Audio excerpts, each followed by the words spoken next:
저번 영상에서 교회 내에서 청년부를 어떻게 인식하고 있는지 이거 인식의 문제를 한번 생각해 봤었는데 많은 사역자분들과 장년 성도님들은 여전히 청년부에 관심이 많고 사랑하십니다. 그럼에도 불구하고 청년부의 현실, 특별히 청년부의 연령 구조 자체가 변했다는 사실은 아직은 확실히 인지하고 계신 분은 적은 것 같습니다. 젊고 어린 세대들은 원래 세월이 갈수록 변하고 시대의 흐름에 민감하게 반응합니다. 주일학교나 중고등부도 30년 전과 같지 않습니다. 이게 계속 변하니까요. 다만 그럼에도 청년부가 가장 많이 변했다는 것은 사실입니다. 또 말씀드리지만 대표적인 변화가 두터워진 연령층입니다. 저번에도 이 부분에 대해 많이 강조했었는데요. 청년부를 형성하는 연령층이 두터워지다 보니까 아무리 중고등부에서 부흥이 일어나도 청년부 공동체가 제대로 준비되어 있지 않는다면 그 아이들의 그 마음과 열정을 청년부에 있는 동안 유지하기가 힘들어요. 보통 10년 이상은 기본으로 청년부에 있어야 하니까 좀 그렇습니다. 그 긴 시간 동안 마음 다 잃어버립니다. 중고등부 회장까지 했었던 애들 어느 순간 교회에서 보이지 않아서 물어보면 교회 안 나온 지 꽤 되었다는 그런 얘기 여러분 중에서도 뭐 어렵지 않게 들어보셨을 겁니다. 그런 일이 참 많아요. 어렵지 않게 들어볼 수 있습니다. 그런 일이 있으면 안 되는데 그런 일들이 꽤 있는 것이 현실입니다. 물론 청년들이 교회에서 보이지 않게 되는 이유가 단순히 기간이 길어서만은 아닙니다. 삶에 많은 변화가 있는 시기가 또 청년의 때인데 그 변화와 믿음의 도전 가운데서 마음을 지키지 못하는 것도 당연히 있습니다. 예를 들어서 청년들이 20대, 30대에 교회를 떠나는 시점들이 5가지 정도 있어요. 제가 생각해 보니까 5가지 정도 있습니다. 대학 진학 후에, 군대 제대 후에, 취업 후에, 결혼 후에, 그리고 출산 후에 교회를 떠납니다. 이게 포인트라는 거예요. 이런 일들이, 그러니까 대학 진학, 군대 제대, 취업, 결혼, 출산이라는 일들이 하나의 계기가 돼가지고 떠나는 거죠. 그러니까 그때 떠나는 사람들은 원래도 좀 기회만 되면은 떠날 마음이 있었던 사람들이 이런 계기가 딱 왔을 때 떠나요. 이런 5가지 포인트가 청년들이 떠나는 그런 기점이 돼 보이는 것 사실입니다. 이 부분에 대해서도 다음 영상에서 좀 자세히 한번 다루겠습니다. 가나안 성도의 연령대가 괜히 청년층에 집중되는 게 아닙니다. 어쨌든 이렇게 되다 보니 청년부는 옛날처럼 다음 세대와 지금 세대를 이어주는 연결고리 역할이 아니고 오히려 빠진 고리가 되어서 교회 내 세대 단절이 생기게 되는 것입니다. 다음 세대 부서가 많은 교회도 장년층으로 넘어오지 않는 거예요. 청년부가 빠진 고리가 되다 보니까. 그러면 교회는 자연스레 고령화가 되어 갑니다. 사실 이렇게 된 지 꽤 오래됐어요.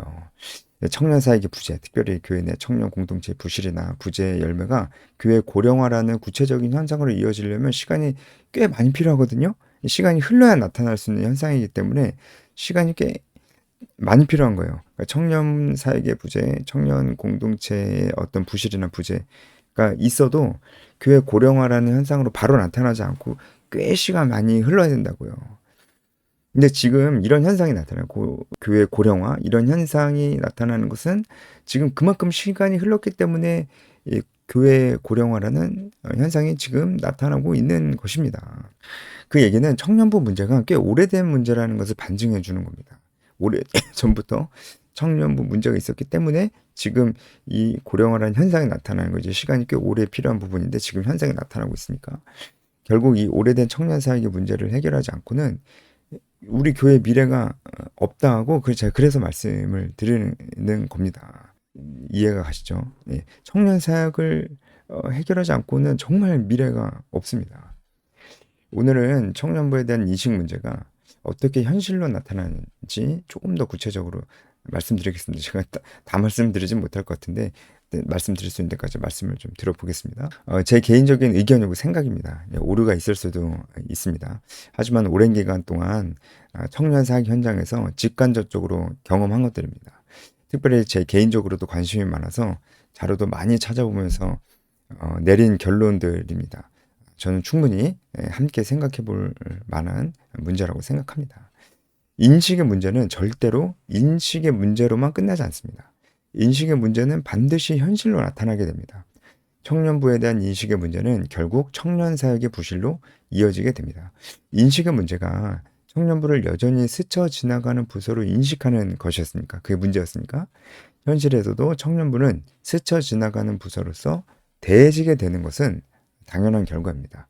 그렇게 스쳐 지나가는 부서로 대해지게 되면서 나타나는 현상이 많이 있지만 이제 두 가지만 한번 나눠보려고 합니다. 첫 번째는 청년부 담당 교육자 문제이고, 두 번째는 청년 봉사 문제입니다. 오늘은 첫 번째 문제인 교육자 문제만 우선 얘기해 볼 텐데요. 이것도 다 얘기는 못할 것 같습니다. 어쨌든 할 수 있는 데까지 해보겠습니다. 청년부 담당 교육자 문제가 무엇인지 결론부터 말씀을 드리면, 청년 교육자가 너무 자주 바뀌는 문제입니다. 청년 담당 교육자 문제는 바로 청년 교육자가 너무 자주 바뀌는 문제입니다. 물론 이 문제는 청년부만의 문제는 아니죠. 주일학교, 중고등부도 겪고 있는 문제입니다. 특히 요즘은 더 그런 것 같아요. 요즘 부교육자 문제는 부교육자 본인에게도 또 교회를 책임지는 담임 목사님이나 중직자들에게도 크고 중요한 이슈가 된 것 같습니다. 요즘 좀 더 그런 것 같아요. 어쨌든 담당 교육자의 잦은 교체가 다른 부서들도 겪는 문제지만 청년부의 상황은 조금 다른 곳이 있습니다. 바로 교육자의 교체를 청년들이 더 자주 겪는다는 것이죠. 청년부는 길게 있으니까요. 중고등부는 6년이지만 청년부는 훨씬 길죠. 10년, 기본 10년, 이제 15년, 그 이상도 있을 수 있다는 거죠. 이 얘기 예전에 했잖아요. 길게, 기본 10년 이상 있으니까 그만큼 담당 교육자 교체를 중고등부 때보다 더 많이 겪게 될 수밖에 없습니다. 교육자가 자주 바뀌는 것이 좋은 것이라고 생각한 사람 없을 겁니다.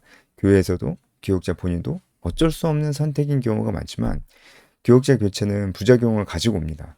제가 보기에는 두 가지 정도 부작용이 있는 것 같습니다. 하나는 교육자에 대한 신뢰 문제이고, 다른 하나는 공동체성 약화입니다. 오늘은 여기까지 한번 말씀드리고, 또 다음 영상에서 이 두 가지 부작용에 대해서 좀 더 자세히 말씀을 드리겠습니다.